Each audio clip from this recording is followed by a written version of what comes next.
Hi everyone, स्वागत है एक नई वीडियो में। और जैसा कि मैंने कल कहा था कि जो सेक्शन फार्मूला हम लोगों का है उसका प्रूफ हम लोग किसी एक सेपरेट वीडियो के अंदर में देखने की कोशिश करेंगे।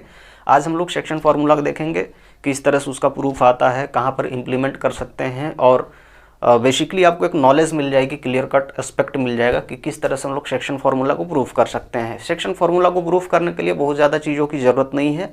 आपको सिमिलरिटी ऑफ ट्रायंगल जो है वो पता होनी चाहिए। अगर आपने 7, 8, 9 क्लासेस में पढ़ा होगा सिमिलरिटी ऑफ ट्रायंगल को, तो आप इस चीज़ को डील कर सकते हैं आराम से। तो आइए देखते हैं इसको। तो सेक्शन फार्मूला का जो प्रूफ हम लोग उसको देखेंगे। सेक्शन फार्मूला प्रूफ की बात कर रहे हैं हम लोग कि कैसे ड्राइव करते हैं। तो देख लो, कुछ है नहीं, एक हम लोग खींचते हैं कार्टेशियन प्लेन की, ठीक है। यहाँ पर ये पॉजिटिव में एक्स एक्सिस है, ये वाली पॉजिटिव में वाई एक्सिस है, ये पॉजिटिव में एक्स एक्सिस है। इधर की बात करेंगे तो ये नेगेटिव हो जाएगी, ये भी नेगेटिव वाई हो जाएगी, नेगेटिव एक्स हो जाएगी। ये एक लाइन जाती है। यहाँ पर बात करेंगे सर कोई पॉइंट ए है मान के चलो, ठीक है, जो कि x1 पॉइंट पर है और ये y1 पॉइंट पर है, ठीक है। यहाँ पर कोई पॉइंट ए है। यहाँ पर की बात करेंगे कोई जनरल पॉइंट P है विच इज़ XY। इसकी बात करेंगे तो ये पॉइंट कितना है, मान के चलो B है विच इज़ X2 Y2। बात आ रही है समझ में। ये M और N के रेशियो में डिवाइड हो जाती है इस कारण से। तो यहाँ पर कहेंगे सर एक पॉइंट यहाँ पर मिलती होगी X और ये वाली पॉइंट यहाँ पर मिलती होगी विच इज़ X2, ठीक है। उसी तरह से इधर की बात करेंगे तो यहाँ पर हो जाएगी y और एक जनरल पॉइंट यहाँ पर हो जाएगी विच इज कॉल्ड y2, ठीक है, जो यहाँ पर आके मिलेगी इस पॉइंट पर। ये पॉइंट यहाँ पर जाके मिल रही है, ठीक है।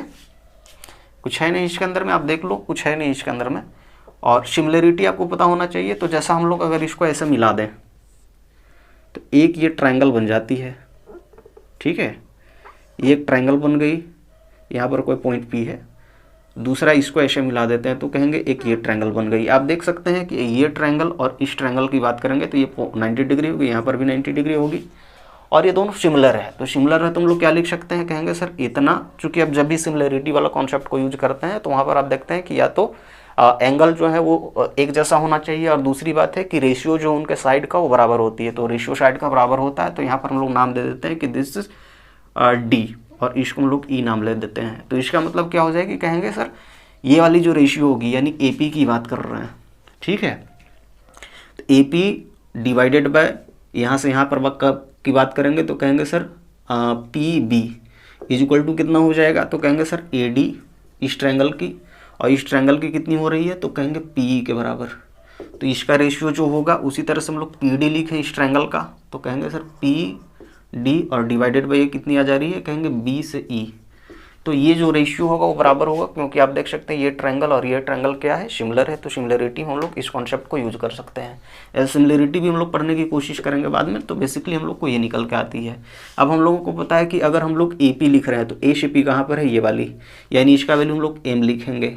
उसी तरह से ये वाला वैल्यू क्या है, कहेंगे N लिखेंगे, क्योंकि दोनों का रेशियो जो होगा वो AD और P के बराबर होगा। तो A से D कहाँ पर है, कहेंगे A से D यहाँ पर है। ये डिस्टेंस कितनी है, तो कहेंगे सर ये x1 थी, ये x थी। ये डिस्टेंस कितनी मिलेगी, तो कहेंगे सर ये डिस्टेंस मिलेगी x माइनस x1। बात आ रही है समझ में।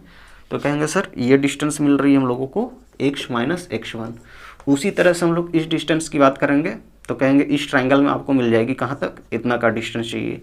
ये कितनी है, कहेंगे सर x2 माइनस x, ठीक है।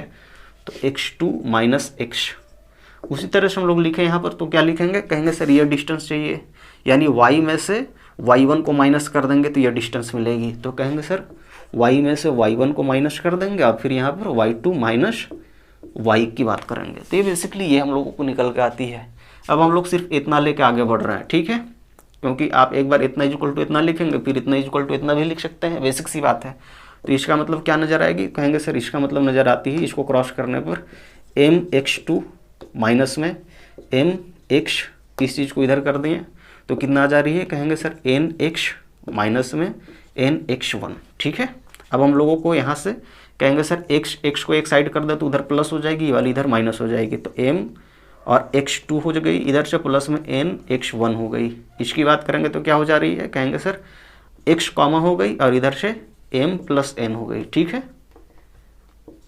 तो इतना हो गई। अब हम लोगों को पता है कि अगर x को फ्री करें तो क्या लिखें, x को फ्री करने पर तो कहेंगे सर mx2 प्लस में nx1 डिवाइडेड बाय क्या लिखें, तो कहेंगे सर m प्लस n लिखेंगे।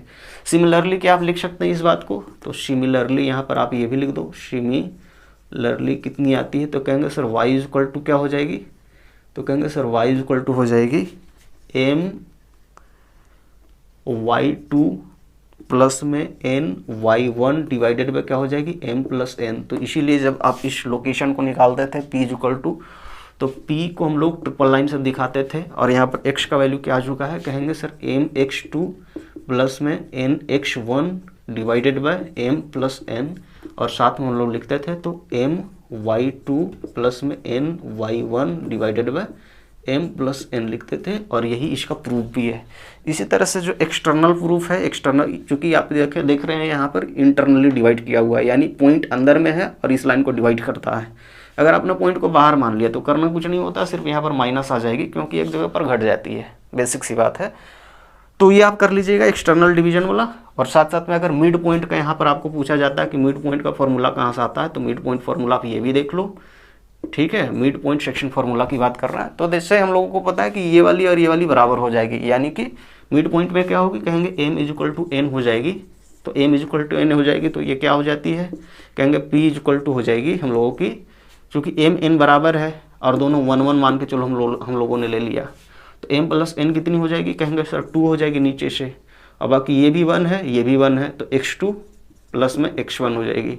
इधर से बात करेंगे तो कितनी हो जाएगी, कॉमा लगा के, तो कहेंगे सर y2 प्लस y1 हो जाएगी, ठीक है, और यहाँ पर 2 हो जाएगी नीचे में। तो this is the basic formula of mid point and section formula. ये वाली आप पूरा डेरिवेशन आप देख चुके होंगे। अगर आपको समझ में आई है, अच्छा लगा हो तो वीडियो को लाइक करिएगा। मिलते हैं किसी नई वीडियो के साथ में, तब तक के लिए जय हिंद जय भारत।